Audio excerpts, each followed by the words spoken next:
শব্দটা উচ্চারণ আপনারা কেউ বলতে পারবেন? কারো জানা আছে? আপনার লেট হলো কেন? মানে ওই কাজ করতে করতে ম্যাডাম লেট হয়ে গেছে ম্যাডাম। রান্না করি ম্যাডাম, বাবুর্চি ম্যাডাম, ওই রান্না করতে করতে মানে ঘোরাঘুরি করতে গেলে দেরি হয়ে গেছে ম্যাডাম। ও, তার মানে আপনি বোঝাতে চাচ্ছেন যে আপনি বাবুর্চি। বসুন। Madam madam madam madam madam আসসালামু আলাইকুম ম্যাডাম। কি ব্যাপার, আপনি এখানে? ম্যাডাম এই প্রতি চাচ্ছিলাম যেন এইটুকু মানে পড়াশোনা আমার হবে না ম্যাডাম। আমি তার মানে বেশি বেশি পড়াশোনা করতে চাচ্ছি ম্যাডাম। আপনার কাছে যদি ম্যাডাম আলাদা করে কোনো প্রাইভেট করে দিতে তাহলে আমার ভালো হতো ম্যাডাম। রাতের পড়াশোনা আমার হবে না ম্যাডাম। আচ্ছা ঠিক আছে, আমি যখন সময় পাই আপনাকে জানাবো। রাতে ক্লাসে দেখা হবে। আচ্ছা ম্যাডাম, কালি পরে দেখা হবে না ম্যাডাম। আজকে আমার অফিসে ঘটক এসেছিল, সেখান থেকে তোর জন্য একটা মেয়েকে আমার পছন্দ হয়েছে। কিন্তু পাপা, মেয়ে তোমার অলরেডি পছন্দ করা আছে। প্রথম দেখাতে মেয়েটাকে আমার খুব ভালো লেগে গেছে। আমি তোমার পরিচয় দিতে যাচ্ছি না, আমি চাচ্ছি আমার নিজের পরিচয়কে প্রেমের প্রস্তাব দিতে। That's great.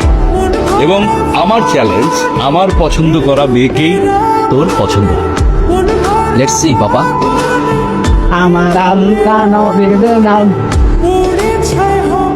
আরে শালা, গ্রাম একখান গাড়ি থেকে বের হয়ে আসলি, কি পড়েছিস তুই?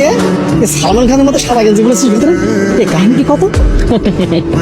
আরে ফারুক মিয়া, কেন বুঝতে পারলাম না? আমি তো লটারি জিতছি।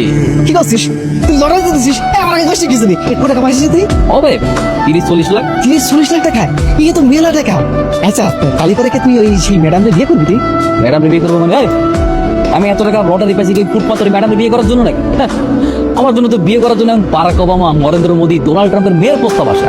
ওই কোন ম্যাডাম এর বিয়ে করার টাইম আছে নাকি? আমি তো সেটাই বলি, তুই কেন ওদেরকে পড়াতে চাস? তোর কি খেয়ে দিয়ে কোনো কাজ নেই? দেশের জন্য কিছু করতে পারো, আমার কাছে মনে হয় এক ধরনের আত্মতৃপ্তি। যা করছিস কর, বিয়ের পর এগুলো সব বন্ধ করবি।